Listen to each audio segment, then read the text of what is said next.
Yuk mulai Bu Hani.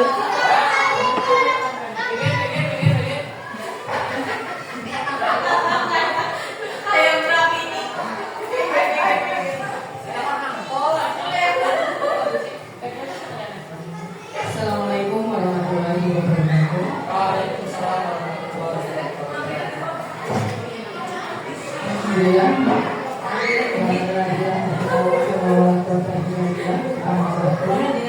Yang pertama, selaku kepala institusi Sabuan Satu, Bapak Ibu serta karyawan institusi Sabuan Satu yang saya hormati, dan tak lupa Bu Umi Kusuma selaku calon guru penggerak angkatan 11 yang saya hormati. Salawat serta salam saya sampaikan. Iya, Bapak. Nanti kamu deh. Salam.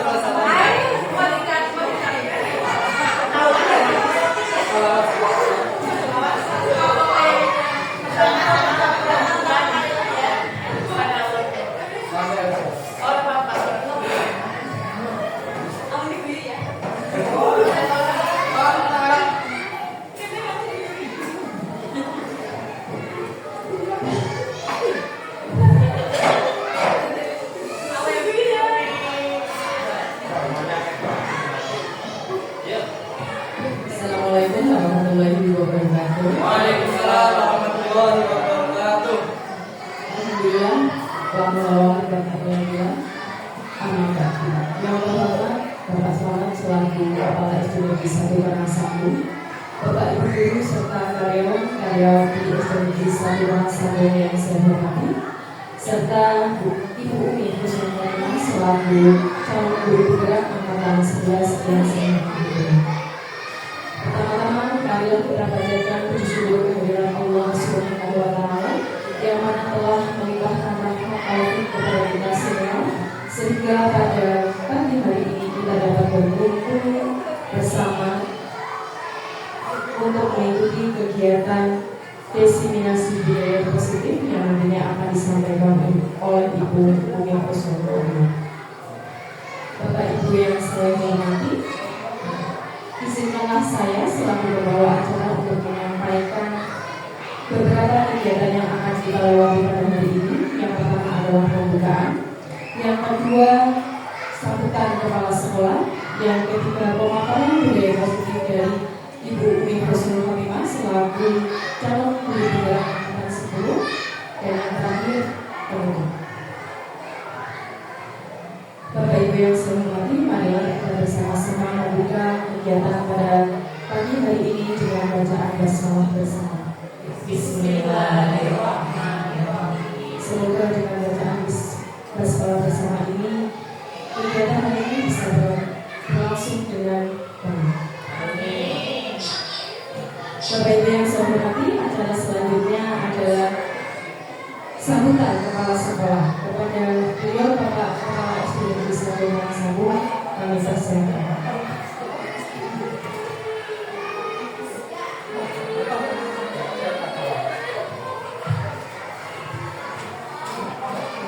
Bismillahirrahmanirrahim. Assalamualaikum warahmatullahi wabarakatuh.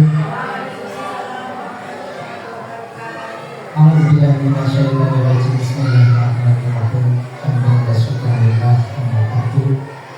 Yang terhormat Bapak Kepala Sekolah SD Satu Satu, yang saya hormati Bapak Ibu Guru, staf karyawan SD Satu Satu, tidak lupa kepada pembicara kita Ibu Umi Kusuma yang saya hormati dan saya banggakan. Marilah kita senantiasa panjatkan puji syukur alhamdulillahirobbilalamin. Hari ini kita untuk kedua kalinya bisa mengikuti kegiatan yang insya Allah akan membawa keberkahan kepada kita. Amin.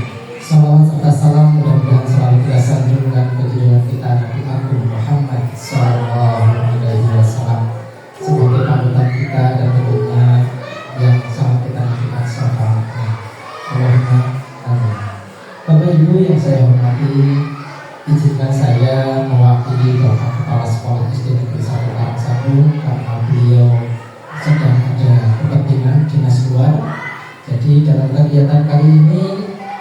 mewakili beliau menyampaikan beberapa hal terkait dengan kegiatan pada pagi hari ini. Kegiatan ini adalah kegiatan rutin yang biasa dilaksanakan oleh calon guru penggerak, di mana calon guru penggerak tersebut menularkan apa yang beliau pelajari dari materi-materi yang sudah ada di modul CTP, kemudian ditularkan, disampaikan kepada Bapak Ibu semua. Tentunya ini satu modal yang sangat baik buat SD kita. Bapak Ibu tidak perlu baca modul yang begitu banyak, tetapi dibuat ringkasan dan nantinya akan disampaikan oleh ibu-ibu ini agar kita itu juga paham apa itu budaya positif. Nah, harapannya tentunya akan membawa perubahan yang baik pada SD kita. Amin. Itu yang diharapkan seperti itu. Dan saya yakin sekarang bumi yang sedang ada di depan, dan nanti ke depannya Bapak Ibu semua akan berada di posisi ini. Walaupun bukan dalam program CGP, mungkin program yang lain, tetap suatu ketika panjenengan akan ada di sini. Dan tugas kita sebagai rekan itu mendorong rekan-rekan yang lain untuk bisa dan mau berada di posisi ini. Begitu Bapak. Mungkin ini buminya masih belum siap, jadi saya tambahkan. Oke, gak apa-apa. Buminya masih bingung sana sih, tidak masalah. Oke, baik Bapak Ibu, nanti terkait dengan destinasi ini ya ada peran serta dari panjenengan aktifan ya. Sambil megang, sambil guyur, sambil itu nggak masalah. Yang penting kita dengarkan, kita ikut aktif agar teman kita itu tidak nervous gitu ya. Intinya di CGT ini kenapa harus ada seperti ini ya, agar kita bisa ngomong di depan orang, public speakingnya itu bisa bagus ya. Calon-calon pemimpin, bukan pemimpin sekolah kok, tapi pemimpin di kelas ya. Paling tidak ya. Begitu ya dunia. Nah, mungkin iya betul, pemimpin pembelajaran, dan bisa juga diterapkan di rumah sebagai pemimpin keluarga. Walaupun ibu tidak apa-apa, kan bisa memimpin anaknya gitu kan. Mungkin itu saja yang saya dapat sampaikan. Mohon dimaafkan, tentunya hanya sebagai wakil yang disampaikan tidak sepenuhnya sesuai dengan kepentingan yang diwakili. Dengan kesalahan mohon dimaafkan. Wassalamualaikum warahmatullahi wabarakatuh.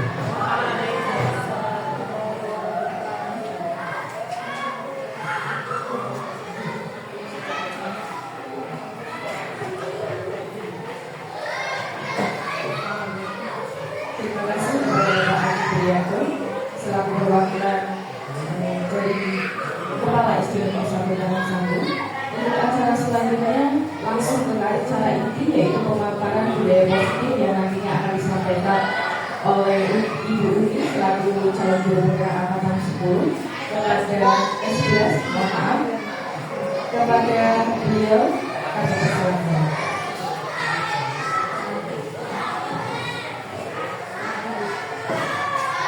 Assalamualaikum warahmatullahi wabarakatuh.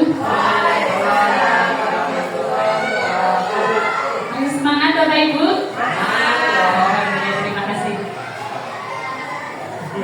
Yang terhormat Bapak Kepala Sekolah SD Negeri 1 Karangasem Sambung, yang dalam hari ini diwakili oleh beliau Bapak Adi.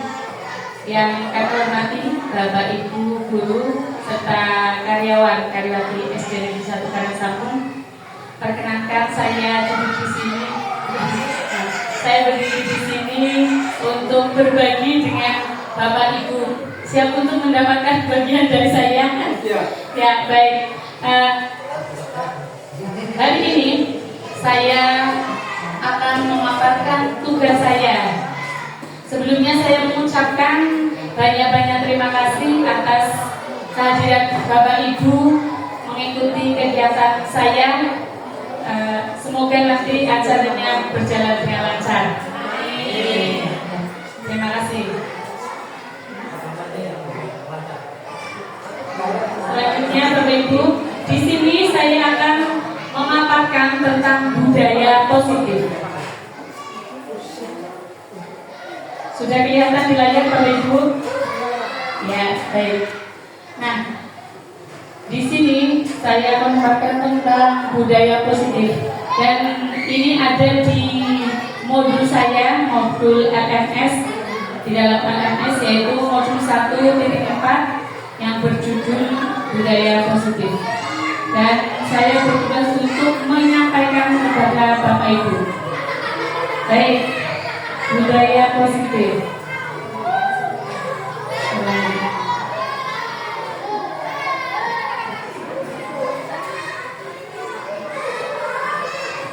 Tujuan hari ini kita adalah memenuhi tugas saya sebagai CGP, dan yang kedua adalah memberikan wawasan dalam upaya mewujudkan sekolah impian dan mewujudkan visi sekolah.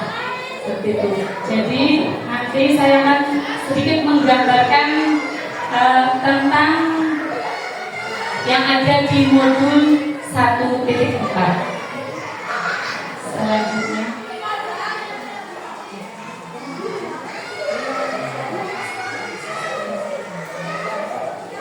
ya, sebelum kita ke budaya positif, di sini saya mau bertanya kepada Bapak Ibu, apakah Bapak Ibu setuju tentang yang pertama, memberikan hukuman dapat mendisiplinkan siswa?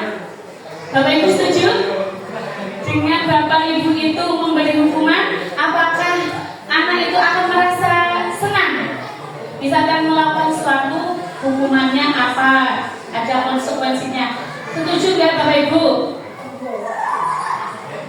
Ketika anak itu diberi hukuman ketika membuat kesalahan itu, apakah akan membuat anak itu disiplin? Bisa jadi, ya baik. Yang kedua, apakah memberikan hadiah dapat mendisiplinkan siswa? Bisa. Ya berarti ini Bapak Ibunya sering ngasih hadiah ini sama anaknya, sama siswanya. Selanjutnya, guru harus bisa memberi solusi pada siswa. Ya, semuanya ya, setuju ya? Iya, baik. Selanjutnya, guru berperan sebagai teman bagi siswa. Setuju?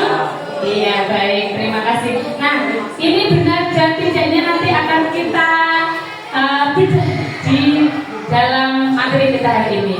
Selanjutnya, ini sudah muncul ya, apa itu budaya positif.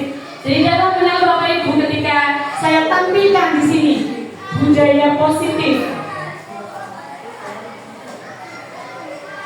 Apa yang terbenak di dalam yang Bapak Ibu pikirkan tentang yang saya tampilkan budaya positif? Pembiasaan. Ya, pembiasaan. Terus ada lagi? Pembiasaan yang baik, ya baik. Ada yang lain? Pembiasaan yang baik, ya baik. Jadi kayak gini Bapak Ibu, budaya positif adalah nilai-nilai keyakinan, dan kebiasaan di sekolah yang berpihak pada murid. Nilai-nilai berarti hal-hal yang baik atau tidak? Yang berharga, ya boleh. Terus apa lagi? Kayak nilai-nilai kayak seperti jujur ya Bapak Ibu ya, yang kita terapkan untuk murid kita. Apa lagi selain jujur? Karakter ya, disiplin, tanggung jawab ya. Baik, ya betul sekali Bapak Ibu. Jadi untuk masa depan anak kita harus memberikan nilai-nilai tersebut, yaitu tadi nilai-nilai jujur, nilai-nilai yang positif, ketakwaan, seperti itu. Itulah budaya positif. Selanjutnya, nah ini Bapak Ibu, konsep inti budaya positif. Nah, nanti saya akan melanjutkan dan dipaparkan. Yang pertama adalah perubahan paradigma positif, yang kedua disiplin positif, yang ketiga nilai-nilai kebajikan, yang keempat kebutuhan dasar manusia, yang keempat motivasi perilaku manusia, posisi kontrol seorang guru ya. Kita seorang guru itu posisi kontrolnya ada yang di nomor berapa sih? Nah nanti ada. Selanjutnya adalah keyakinan kelas. Bapak Ibu sudah membuat keyakinan kelas? Di kelas masing-masing sudah? Iya, baik. Apakah nanti sama seperti yang kita harapkan dari modul ini? Selanjutnya adalah segitiga restitusi. Apa itu segitiga restitusi? Ada yang bisa memberi penguatan? Segitiga restitusi? Pak Hadi mungkin bisa menambahkan segitiga restitusi. Segitiga restitusi itu cara menangani anak ketika anak itu mengalami masalah atau mendapatkan masalah, terus kita menggunakan konsep di mana anak itu dibimbing, diarahkan untuk mengetahui masalahnya, kemudian memecahkan masalah. Mungkin seperti itu sih gambaran. Tanpa menyakiti ya. Ya, terima kasih. Ya, baik, itulah gambaran sedikit tentang segitiga restitusi. Baik, selanjutnya Bapak Ibu, cobalah buka. Nah, ini berpasangan. Silakan Bapak Ibu mencari pasangan. Nah, ini Bapak Ibu silakan cari pasangan, juga ya, sepasang. Nah, nanti juga di Bapak Ibu yang satu menggenggam sesuatu yang berharga, yang satu ingin merayu boleh ataupun ataupun dengan kata-kata yang apa supaya berusaha supaya tangannya terbuka. Ya, sudah siap Bapak Ibu? Nanti hitungan 3 dimulai ya. Ya silakan. Kesepakatan dulu siapa yang akan menggenggam, siapa yang mau membuka. Ya, bayangkan yang menggenggam itu di dalamnya adalah sesuatu yang berharga untuk Bapak Ibu. Ya, sudah bisa dimulai? 1, 2, 3. Ya, silakan.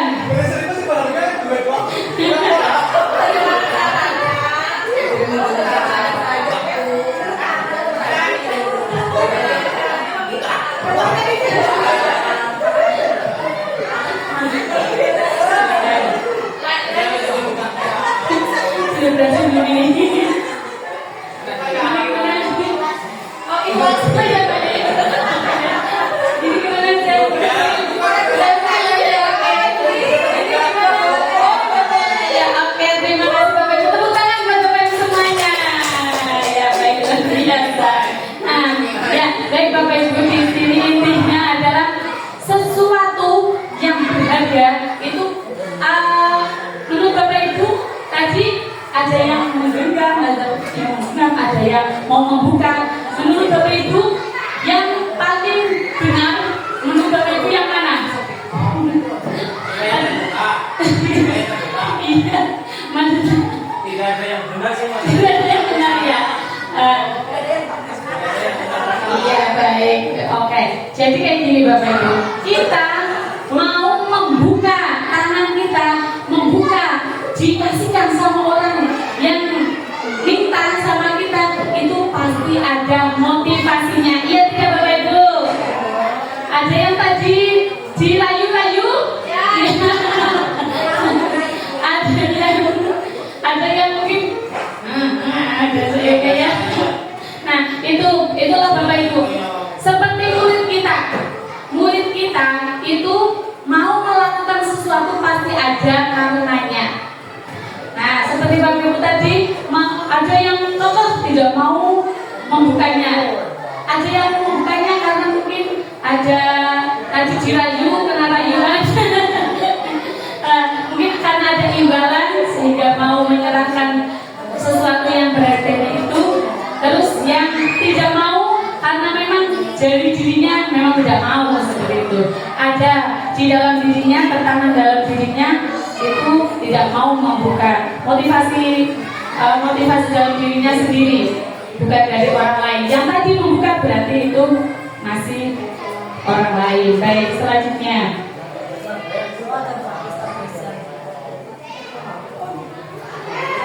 Nah, di gambar ini miskonsepsi tentang teori kontrol, apa yang Bapak Ibu pikirkan di dalam gambar ini? Silakan, yang Bapak Ibu pikirkan di dalam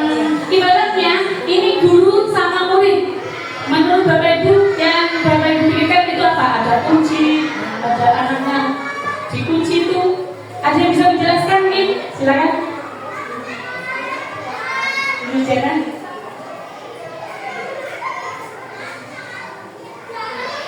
Tentang miskonsepsi tentang teori kontrol.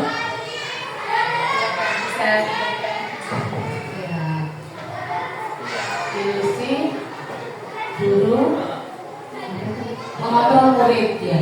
Jadi kalau dari gambar itu ada yang depan berarti diilustrasikan sebagai murid, yang belakangnya adalah gurunya. Jadi guru itu mengontrol muridnya, tapi tidak, istilahnya apa ya, tidak menguasai.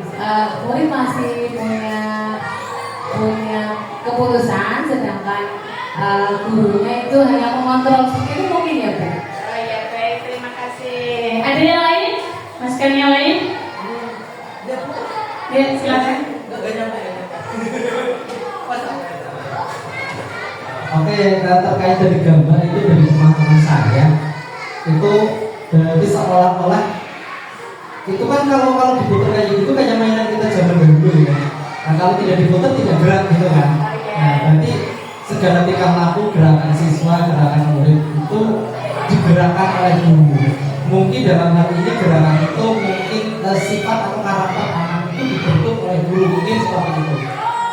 Kalau melihat gambar itu sih ya, itu belum, tapi jawaban saya belum tentu benar.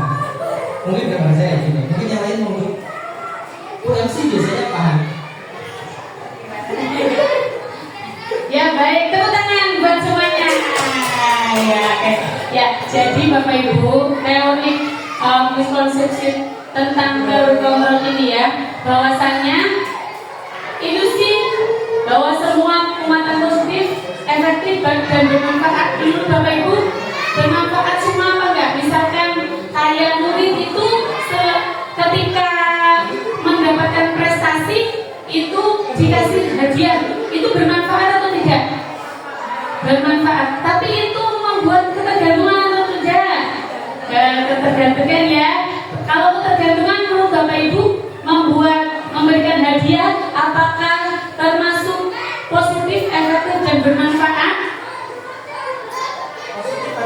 Positif, ya baik, positif tapi ya betul, karena bisa menjadikan ketergantungan murid kepada kita. Jadi nanti kalau tidak dikasih hadiah, menjadikan malah anaknya nggak ngomong, nggak dikasih hadiah kayak kemarin. Nah itu. Terus ilusi bahwa kritik dan membuat rasa bersalah mampu menguatkan karakter. Ketika Bapak Ibu memberikan suatu ucapan kepada anak, misalkan, "Lah, kok kayak gini?" Menurut Bapak Ibu, kritik Bapak Ibu kepada anak tersebut itu menjadikan karakter anak menjadi kuat atau tidak? Tidak ya? Malah jadi minder atau menjadi ya jelas menjadi minder ya, jadi tidak bersemangat anaknya. Selanjutnya, ilusi bahwa orang dewasa berhak memaksa. Setuju? Berhak memaksa ketika Bapak Ibu guru misalkan anaknya ada yang tidak membawa buku, itu dipaksa untuk pulang. Ya, itu efektif tidak Bapak Ibu? Tidak ya. Nah, itulah miskonsepsi tentang teori kontrol. Jadi kita itu tidak bisa menguasai semuanya. Apapun yang kita mau sebagai guru kepada anak itu tidak bisa. Kita itu tidak bisa memaksakan kehendak anak seperti itu. Tetapi kita adalah menuntun. Selanjutnya, nah inilah selanjutnya mengubah paradigma stimulus respon ke pendekatan teori kontrol. Kalau dulu kita mencoba mengubah orang agar berpandangan sama dengan kita, apakah sekarang bisa? Menurut Bapak Ibu, ketika kita mencoba mengubah orang agar berpandangan sama dengan kita, menurut panjenengan semua setuju tidak? Kalau stimulus sebenarnya seperti itu. Dan teori kontrolnya kita berusaha memahami pandangan orang lain tentang dunia. Ini sepakat yang mana Bapak Ibu? Yang kanan ya. Jadi kita berusaha memahami. Karena ada toleransi kalau yang kanan. Oh iya. Ya baik ya. Terlalu memaksa ya.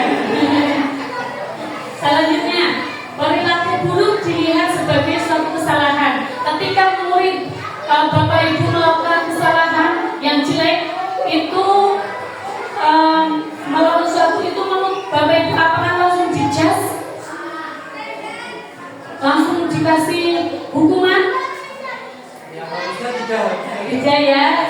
Kita itu harus semua berperilaku memiliki tujuan dicari. Sebenarnya anak itu melakukan sesuatu karena apa sih? Nah, teori kontrolnya seperti itu. Selanjutnya, orang lain bisa mengontrol saya. Kita, seorang guru itu mengontrol anak, semua dikontrol. Apakah setuju? Tidak ya, hanya Anda yang bisa mengontrol diri Anda ya. Jadi anak itu yang bisa mengontrol dirinya masing-masing. Walaupun kadang yang namanya anak pasti misalkan mau melawan sesuatu karena takut sama gurunya, ataupun karena dari dirinya sendiri bisa melawan sesuatu karena dirinya sendiri. Itu namanya intrinsik. Selanjutnya, pemaksaan ada pada saat bujukan gagal. Setuju Bapak Ibu?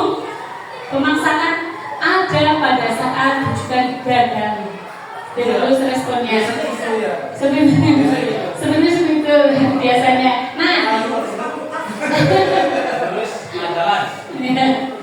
Nah Bapak Ibu, sebaiknya kita itu teori kontrolnya atau pilihannya itu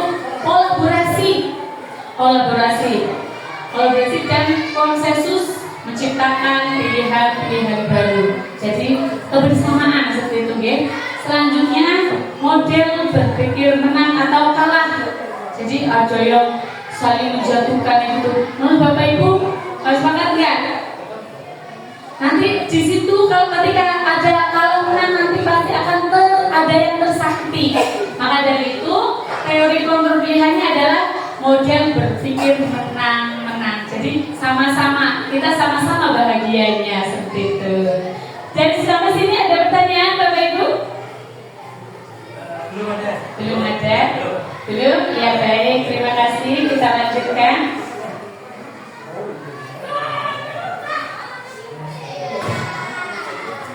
Nah, inilah pembelajaran dengan paradigma baru, yaitu pembelajaran dengan paradigma baru merupakan pembelajaran yang dirancang berdasarkan prinsip pembelajaran berdiferensiasi, sehingga peserta belajar berdasarkan tahap perkembangan sesuai teori psikologi modern untuk mewujudkan profil pelajar Pancasila.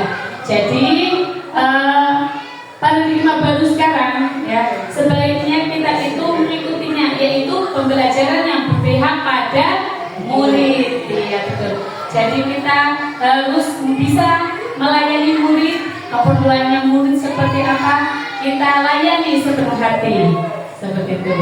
Dan supaya apa? Bisa mewujudkan profil pelajar Pancasila.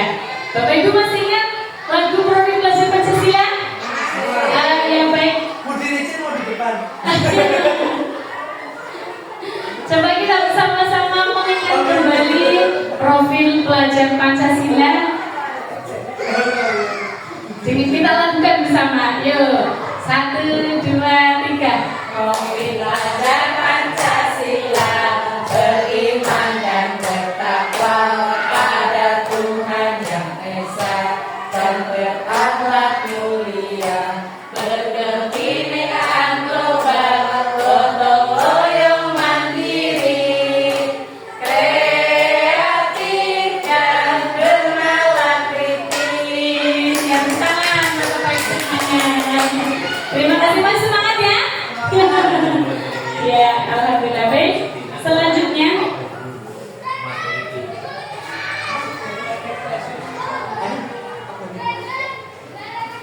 ada disiplin positif. Nah, disiplin positif. Disiplin positif berasal dari disiplina yang berarti belajar. Disiplin positif merupakan salah satu cara penerapan disiplin yang bertujuan untuk menumbuhkan kesadaran serta memberdayakan siswa tanpa imbalan atau ancaman atau hukuman. Jadi mereka yang nilai-nilai yang mereka lakukan, yang mereka kerjakan adalah berdasarkan motivasi intrinsik dari dalam diri mereka sendiri. Inilah disiplin positif. Selanjutnya,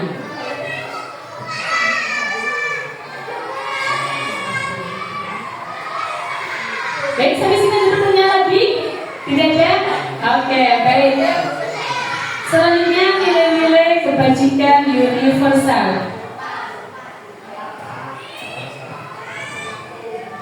Nilai-nilai kebajikan universal itu sifat-sifat positif manusia. Tadi kayak jujur, terus apa lagi tadi Bu? Bertanggung jawab, berakhlak mulia, ya. Seperti tercerminkan pada profil pelajar Pancasila yang tadi kita sudah nyanyikan bersama, ya. Selanjutnya, nah ini Bapak Ibu, kebutuhan dasar manusia itu ada 5. Nah, ada 5. Kebutuhan dasar manusia itu adalah segala sesuatu yang dibutuhkan manusia, baik fisik maupun psikologis untuk mempertahankan hidupnya. Nah, itulah kebutuhan manusia. Apa saja? Yang pertama adalah bertahan hidup. Butuh makan, ya betul. Apalagi Bapak Ibu? Butuh kesenangan. Oh ya, nanti ada juga, betul. Terus apa lagi? Penguasaan kebebasan. Kebebasan berekspresi, menyuarakan pendapatnya. Misalkan kita ya, ketika membuat kesepakatan kelas, pastinya lah keyakinan kelas kalau sekarang ya, itu semua murid itu ikut serta dalam kegiatan itu, menulis apa saja yang diinginkan, ekspresikan. Yang pertama bertahan hidup, yang kedua penguasaan, yang ketiga kesenangan, yang keempat kasih sayang, yang kelima adalah kebebasan. Bapak Ibu yang paling suka yang mana? Semua butuh? Semuanya butuh ya? Ya. Ya baik, yang pertama bertahan hidup. Pastilah kita itu sebagai manusia kebutuhan dasarnya adalah bertahan hidup. Bagaimana caranya kita bertahan hidup di lingkungan manapun, di situasi apapun. Terus penguasaan. Pastilah ketika kita berada di ruang kelas, pastilah kita itu membutuhkan, harus mempunyai penguasaan ya. Penguasaan apa saja itu. Terus kesenangan, kita pasti pengen punya rasa senang, iya enggak? Apa pengennya sedih? Kita ya. Nah itulah kebutuhan kita, yaitu merasa happy, merasa bahagia. Hari ini Bapak Ibu di sini happy? Happy. Ya terima kasih, alhamdulillah. Buat ngantuk ya? Terima kasih. Terus yang terakhir adalah yang keempat kasih sayang. Pastilah kita pengen disayangi sama teman, sama keluarga, seperti itu ya. Itulah kebutuhan dasar kita. Terus kebebasan salah satu contohnya tadi ketika ada keyakinan kelas semuanya menuliskan. Sampai sini ada pertanyaan? Tidak? Oke, kita lanjut.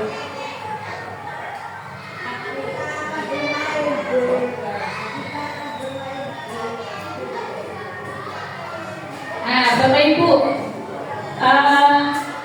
siswa Bapak Ibu melakukan sesuatu, misalkan di kelas rame, apa yang Bapak Ibu lakukan ketika ada anak yang rame?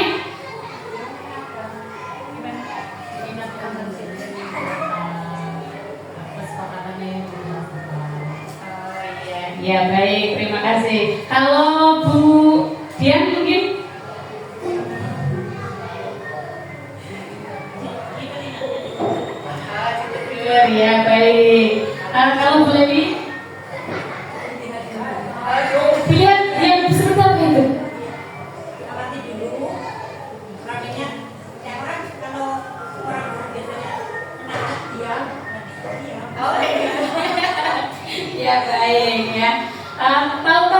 Ibu, anak didik kita ketika melakukan suatu salah satunya rame, pasti mereka punya alasan seperti itu. Nah, alasan ini maksudnya ada punya keinginan motivasi,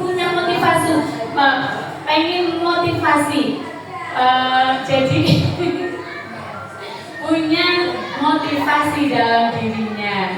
Motivasi ini adalah yang memotivasi perilaku manusia, ada untuk menghindari ketidaknyamanan atau hukuman, ada untuk mendapatkan imbalan atau penghargaan dari orang lain, yang ketiga adalah untuk menghargai diri sendiri. Kalau menurut Bapak Ibu tadi, ketika anak itu rame, itu motivasi yang mana Bapak Ibu? Apakah perlu ditanya dulu sama anaknya? Ya, menurut Bapak Ibu yang mana? Ketika anak itu rame, apakah untuk menghargai diri sendiri? Tidak. Apakah untuk menghindari ketidaknyamanan atau hukuman?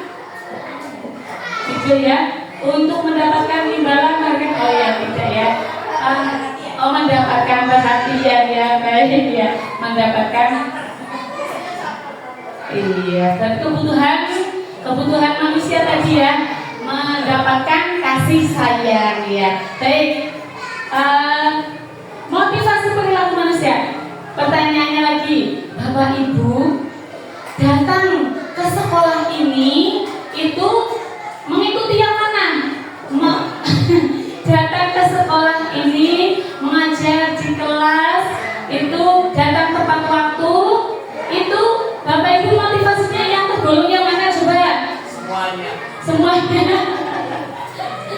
Kenapa semuanya Pak Pur? Satu misalkan untuk menghindari ketidaknyamanan hukuman ketika saya terlambat, otomatis saya dukung. Supaya tidak dukung berarti saya tatanya lebih awal. Iya. Berarti itu masih motivasi eksternal ya, ya terus. Yang Untuk kedua, mendapatkan imbalan tentunya saya ibaratnya sama kerja berarti dapat gaji. iya, Itu. iya. Supaya imbalan penghargaan ya. Hargai diri sendiri ketika semua yang dilakukan otomatis harga dirinya. Iya, baik. Terima kasih buat Pak Purnama, tepuk tangan. Oke, iya baik, luar biasa. Iya. Nah, yang tadi Pak Purnomo ngendika ya, itu motivasi yang satu dan kedua masih eksternal Bapak Ibu. Motivasinya masih eksternal. Kenapa masih eksternal? Masih ada dorongan, keinginan suatu ingin dapat tadi biar misalkan tidak datang tepat waktu mendapatkan hukuman, insentif itu tidak keluar atau ya mendapatkan hukuman, terus dapat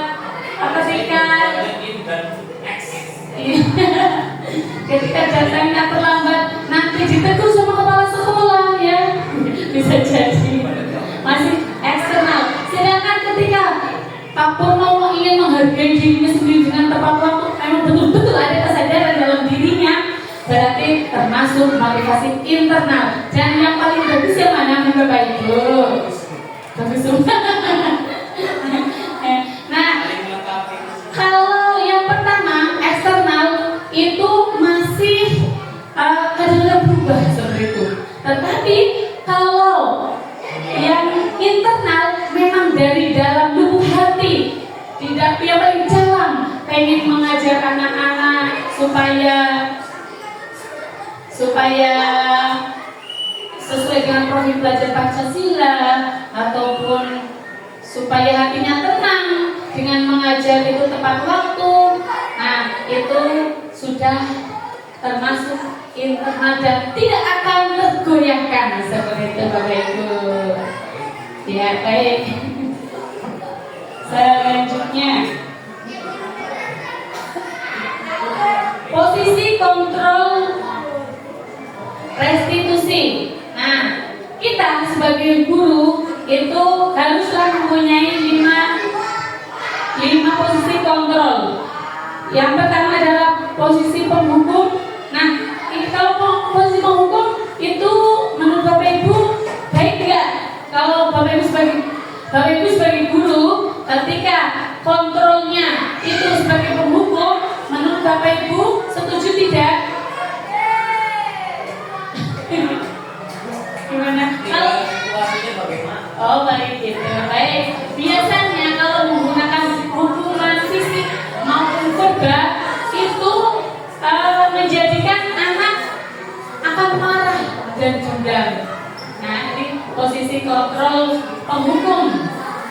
Yang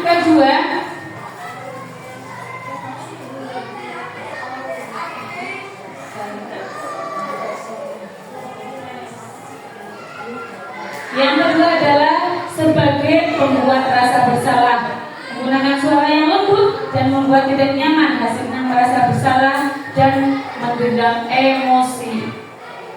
Anaknya menjadi emosi ketika kita itu memposisikan diri kita itu pembuat rasa bersalah. Selanjutnya, sebagai teman, nah posisi kontrol kita sebagai teman itu nada suaranya lembut, akrab dengan murid dan suka bercanda dengan murid. Hasilnya apa? Hasilnya murid akan merasa senang dan akrab. Tapi murid jadi tergantungan. Seperti itu efeknya kalau kita itu posisi kontrolnya menjadi teman.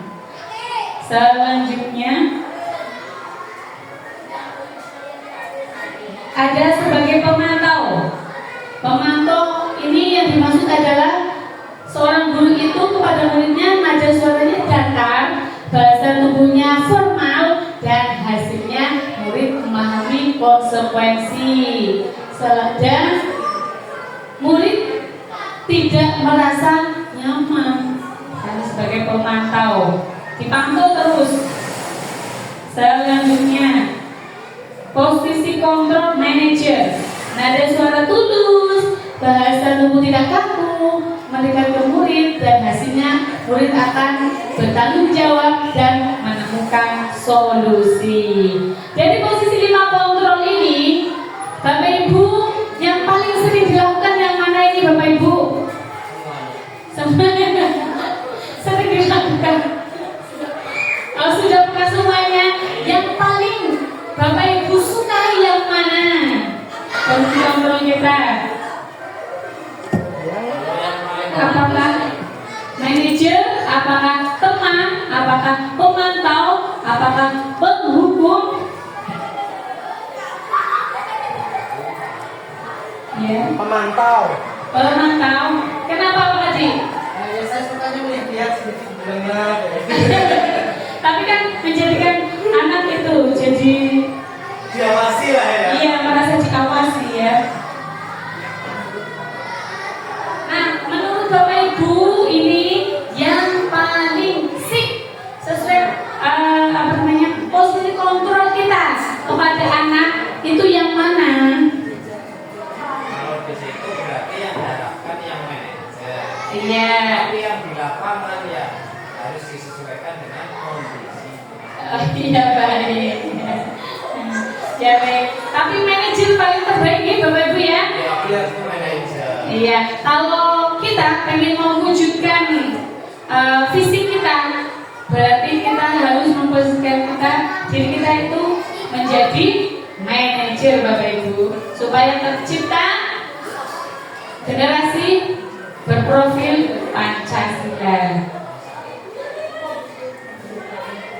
Selanjutnya, nah ini Bapak Ibu, mari kita pahami. Saya kecewa sekali dengan kamu. Ini ya baik, merasa bersalah ya. Anak jadi merasa bersalah. Lalu kalau kamu tidak paham, kamu tidak pernah benar melakukannya, ini mana ini? Menurut Bapak Ibu, menjadi tidak pede ya, tidak percaya diri ya. Berarti kita itu menjadikan posisi kontrol yang mana ini? Apa menghukum atau membuat rasa bersalah? Manajer.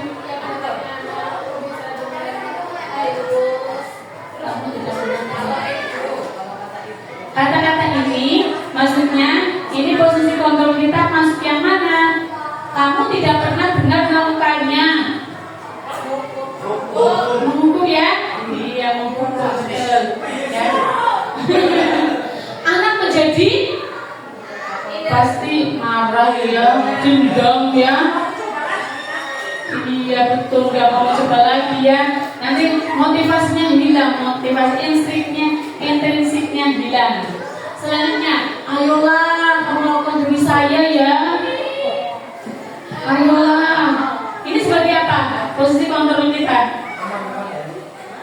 Sebagai teman. Ayolah lakukan demi saya ya. Siapa yang rasa bersalah ya? Iya, karena kalau tidak melakukan, ya pasti akan merasa bersalah di gurunya tersebut. Terus yang keempat, apakah kamu mau mendapatkan stiker bintang hari ini? Pemberi hadiah. Teman ya betul, menjadi ketergantungan. Ketika anak tersebut tidak dikasih hadiah, maka tidak akan mau melakukannya. Bahkan jadi anak tersebut malas gitu. Jadi mematikan siswa juga, potensi siswa. Selanjutnya nomor 5, bagaimana kamu bisa menyelesaikan. Nah, ini yang posisi kontrol yang mana nih Bapak Ibu? Bagaimana kamu bisa menyelesaikan? Membeli masalah untuk memecahkan masalah. Manajer ya? Manajer ya. Nah, inilah contoh-contoh dari posisi kita sebagai guru yang tadi ya. Selanjutnya,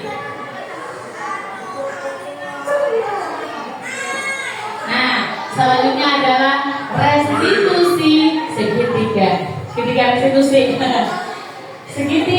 Restitusi. Restitusi adalah proses menciptakan kondisi bagi murid untuk memperbaiki kesalahan mereka sehingga mereka bisa kembali pada kelompok mereka dengan karakter lebih kuat. Inilah restitusi. Dan langkah-langkah segitiga restitusi itu ada 3. Yang pertama adalah menstabilkan identitas. Jadi ketika murid itu melakukan hal yang negatif, misalkan tidur di dalam kelas, Bapak Ibu apakah langsung menegur dan membangunkannya? Kalau menurut segitiga restitusi itu tidak dulu, tetapi anak distabilkan identitasnya supaya apa? Tidak malu dengan temannya. Seperti misalnya langsung ditegur di situ, pastilah anak akan malu dan merasa minder. Selanjutnya setelah dipanggil, yang kedua adalah validasi tindakan yang salah. Diajak komunikasi anaknya, ditanyain kenapa kamu tadi tidur, kenapa kamu tadi pada saat pembelajaran tidur di kelas, ditanyakan. Nah mungkin kan pasti punya alasan anak tersebut. Nah itulah validasi tindakan yang salah. Ditanya, menurut kamu ketika kamu itu tidur di kelas, apakah itu sesuatu yang baik? Nah, pasti anaknya akan menjawab. Nah, supaya apa? Anaknya tidak merasa bersalah, tetapi nantinya sih merasa bersalah. Cuman anak supaya terbuka dulu. Kenapa melakukan hal tersebut, tidur di kelas tersebut? Selanjutnya yang terakhir adalah menanyakan keyakinan kelas. Ditanyakan kembali keyakinan kelasnya. Keyakinan kelas kita, kamu masih ingat nggak sih? Kamu masih ingat nggak keyakinan kita, keyakinan kelas kita? Nah, pasti kalau anaknya masih ingat akan dikatakan ya, akan diceritakan. Oh, ini saya tidur di kelas, peraturan kelasnya, keyakinan kelasnya itu memperhatikan dulu ketika pelajaran. Nah, itulah ketika kita menanyakan keyakinan kelas supaya anak itu kembali lagi dan semangat lagi untuk belajar seperti itu.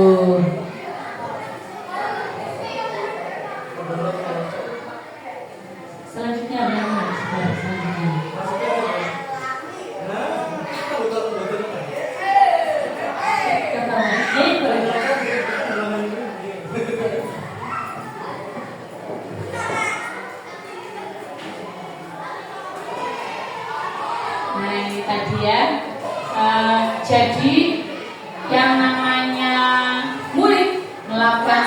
sesuatu pasti ada alasannya, ada motivasinya.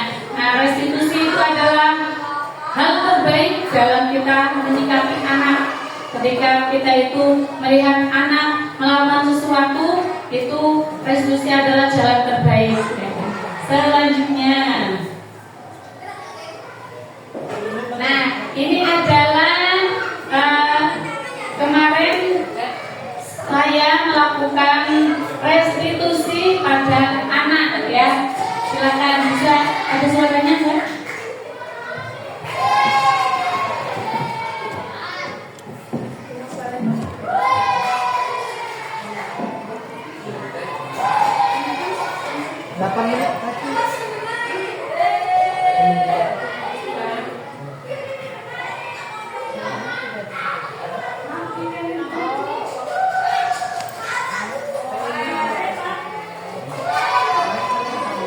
Oh iya, suaranya nggak mungkin masuk.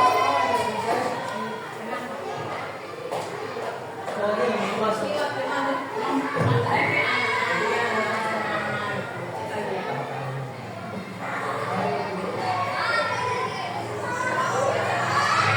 Ya baik, ini tidak terdengar suaranya ya.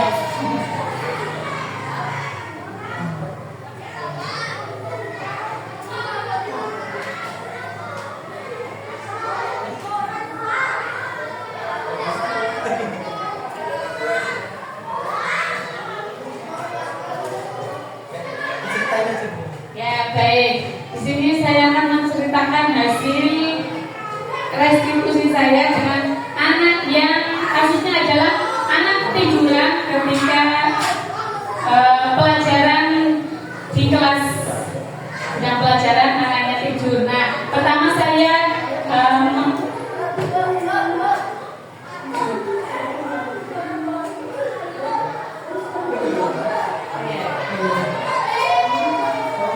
kedengaran enggak?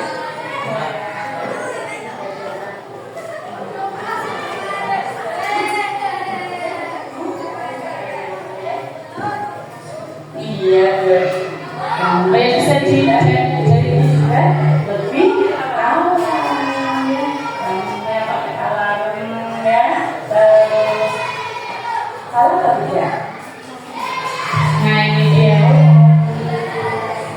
silakan disaksikan ya. Kamu enggak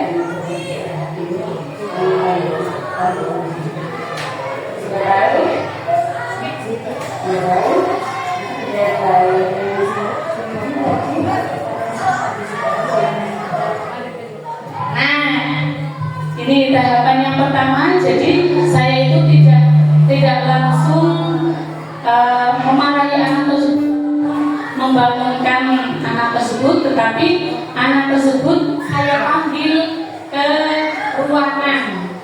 Ditanyakan, kamu tahu nggak kenapa kamu ibu panggil ke sini? Ternyata anaknya nggak tahu ya. Itulah cara yang pertama adalah validasi identitas. Yang kedua,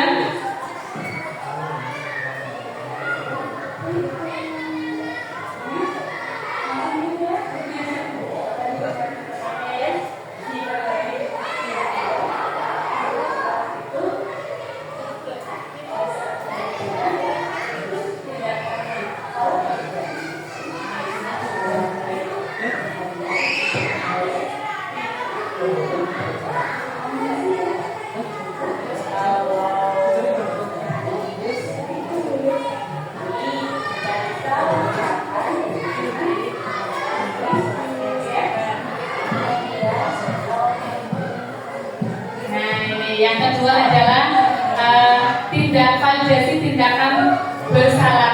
Jadi yang pertama menstabilkan identitas, yang kedua adalah validasi tindakan bersalah. Ditanyakan, menurut kamu ini perbuatan yang baik atau tidak tadi ya? Nah itu nanti anaknya akan bercerita. Ketika kita itu tidak memberi tekanan kepada anak tersebut, tapi memberi solusi kepada anak tersebut. Dan yang selanjutnya,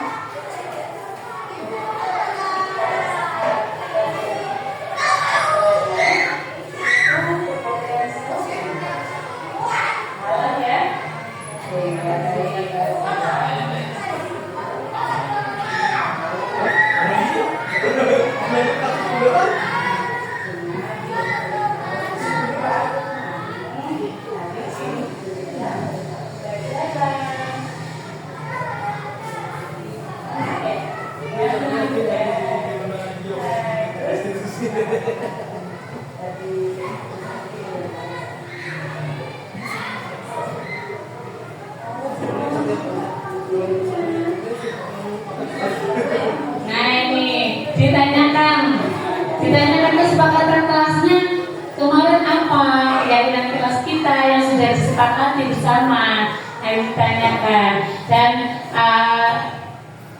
karena masih ingat, jadi oh iya saya itu tidak ketika belajar harus fokus. Nah, karena salah satu keyakinan kelasnya adalah ketika belajar harus fokus seperti itu. Iya.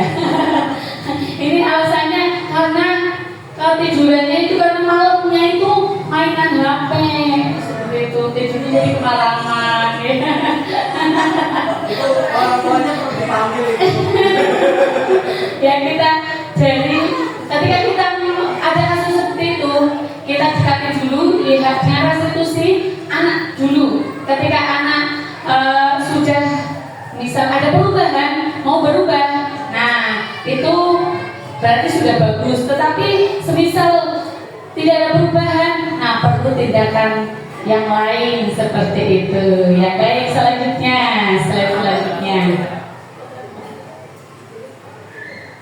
Nah, Bapak Ibu, tadi di video saya itu anak ditanyakan tentang keyakinan kelasnya.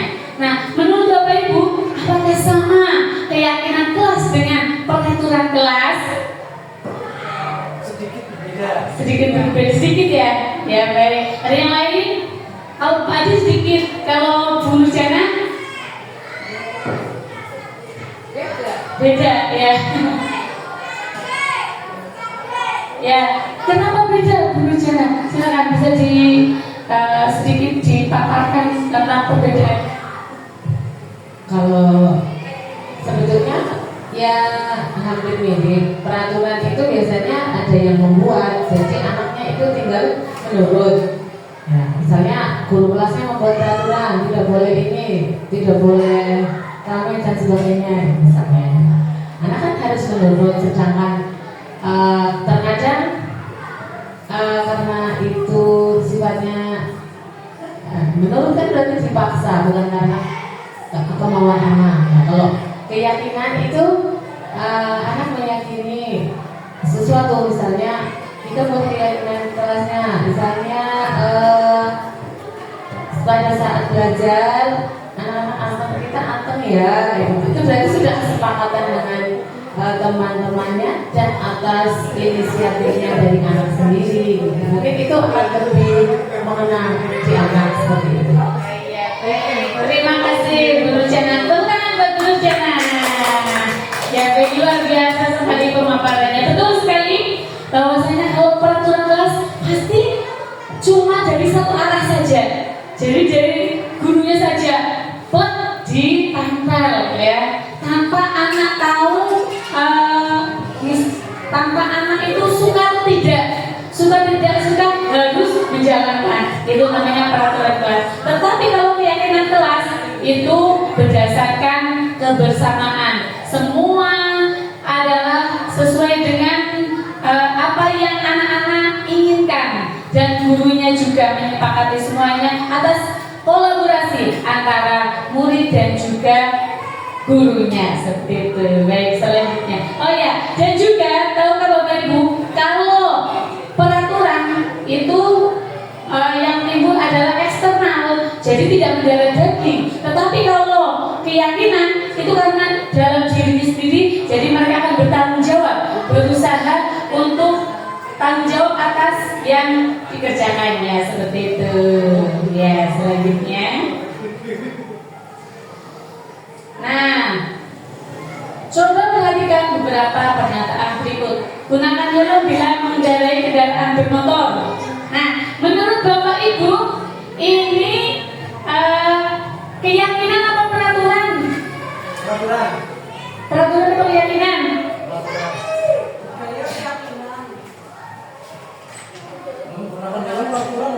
Gunakan helm bila mengendarai kendaraan bermotor. Itu menurut Bapak Ibu keyakinan apa peraturan? Peraturan, iya betul, peraturan. Karena timbul karena siapa yang membuat, kan cuma misalkan ini kan dari negara kepolisian ya, kita mau tidak mau ya harus memakai helm. Apakah Bapak Ibu di sini sempat berpikiran kalau helm itu bisa membuat saya tidak dingin ataupun bisa membuat tidak masuk angin ya. Ada itu ada ya. Kalau ada berarti itu termasuk keyakinan ya. Terus budayakan 3S, salam, senyum, sapa. Itu peraturan apa? Apa keyakinan? Peraturan apa keyakinan? Belum bisa. Yang mana? Budayakan 3S. Budayakan 3S, salam sapa. Ya, keyakinan. Keyakinan ya. Jadi Bapak Ibu tanpa ada program harus senyum ketika masuk kelas. Tidak ada tulisan itu pun Bapak Ibu pasti akan senyum menyapa anak dengan ramah-ramah ya betul. Selanjutnya, nah Bapak Ibu ini ada pertanyaannya adalah bagaimana membuat keyakinan kelas. Nah, inilah tata cara yang sebaiknya Bapak Ibu lakukan ketika melakukan keyakinan kelas. Apakah Bapak Ibu sudah melakukan semuanya? Belum. Belum. Yang mana yang belum? Belum yang mana? Ini semua warga.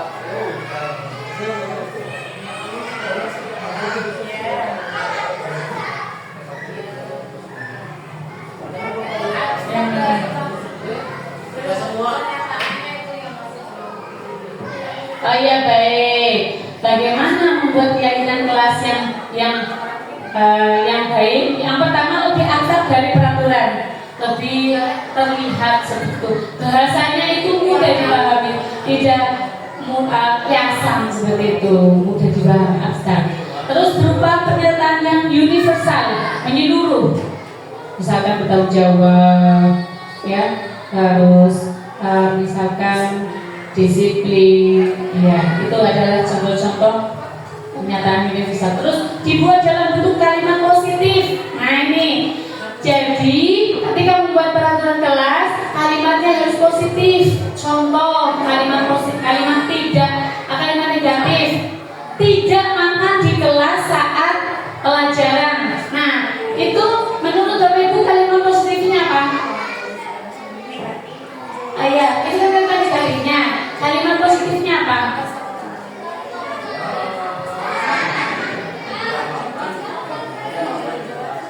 Makan ketika istirahat, jam istirahat yang boleh. Terus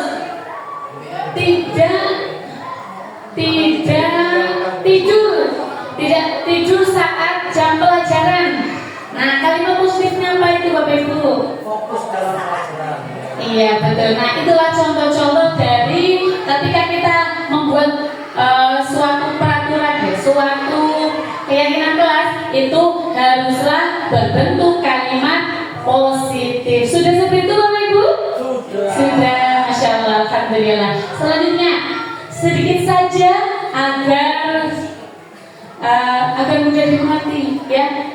Apakah Bapak Ibu kalau membuat keyakinan kelas itu ada 10 apa 30 apa berapa?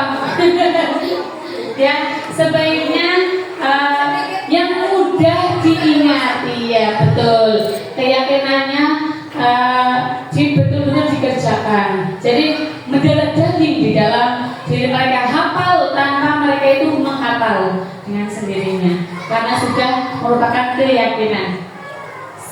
Selanjutnya, sesuai dengan kondisi kelas dan sekolah agar mudah diterapkan. Sudah waktunya. Iya, selanjutnya semua di kelas sekolah dilibatkan saat membuat. Apakah Bapak Ibu ketika membuat keyakinan kelas itu semua anak itu dilibatkan? Iya. Saya juga kemarin melaksanakan keyakinan kelas itu pakai sticky note. Jadi semua anak saya bagi satu-satu. Setelah itu ditempel. Nah, setelah itu maksudnya yang sama-sama itu dikumpulkan. Setelah itu barulah menjadi kesepakatan kelas bersama seperti itu. Selanjutnya, baik selanjutnya.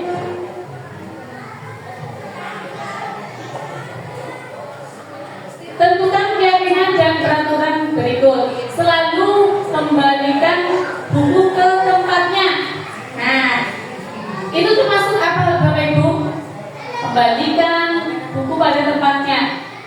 Termasuk tanggung jawab. Dilarang mengganggu orang lain. Kalimat positifnya menghormati orang lain. Hadir sekolah 15 menit sebelum pembelajaran dimulai. Positifnya menghormati orang lain, berkomitmen. Dilarang melakukan kekerasan, keselamatan, menghormati orang lain. Terus dilarang menggunakan narkoba. Apa ini? Dilarang menggunakan narkoba. Kesehatan. Iya, kesehatan. Terus bergantian atau menunggu giliran. Positifnya apa? Menghormati orang lain. Gunakan masker. Masker itu berarti untuk kesehatan. Ya, sebaiknya positif. Terus jangan berlari di kelas atau koridor. Keselamatan, iya betul ya. Inilah ya. Selanjutnya, nah ini langkah-langkah keyakinan yang telah saya buat kemarin ya. Yang pertama, berdiskusi mengenai peraturan kelas dengan anak. Yang kedua, merumuskan peraturan menjadi keyakinan. Yang ketiga adalah menempelkan keyakinan kelas yang telah disepakati supaya anak semua tahu, oh ini yang jadi keyakinan kelas kita, ditempel seperti itu. Bahkan boleh Bapak Ibu misalkan nanti membuatnya pakai kertas kecil ataupun kertas apa namanya ya, manila ya, itu dibuat kreasi boleh. Yang penting kelihatan sama anak-anak, jadi tahu misalkan keyakinan apa yang dilanggar seperti itu, apa yang menjadi keyakinan kelas kita. Selanjutnya,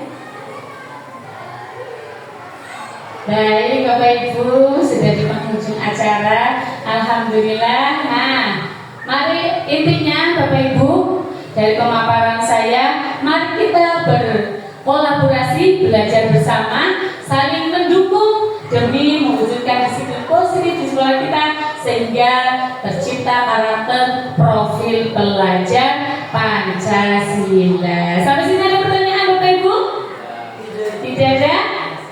Tidak ada ya, baik, terima kasih. Semoga bermanfaat untuk hari ini. Semoga kita bisa menjadi guru yang bisa mewujudkan anak-anak menjadi profil pelajar Pancasila, berkarakter profil Pancasila.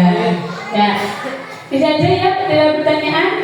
Ya, semoga budaya positif ini bisa melekat ke dalam kita semua, bisa menjalankannya. Terima kasih. Assalamualaikum warahmatullahi wabarakatuh.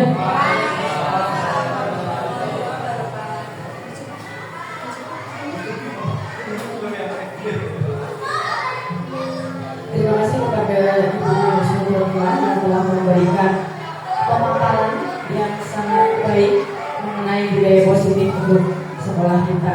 Semoga apa yang telah disampaikan oleh Ibu Umi dapat menambah ilmu untuk kita semuanya dan dapat diimplementasikan di kelas kita masing-masing. Bapak Ibu yang saya hormati, tiba saatnya kita di penghujung acara. Marilah kita tutup kegiatan hari ini dengan bacaan hamdalah bersama. Alhamdulillah.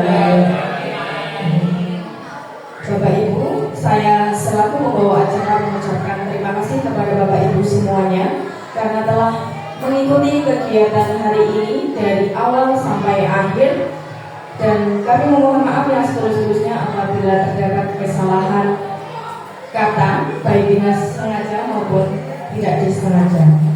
Terima kasih. Wabillahi taufiq wal hidayah. Wassalamualaikum warahmatullahi wabarakatuh.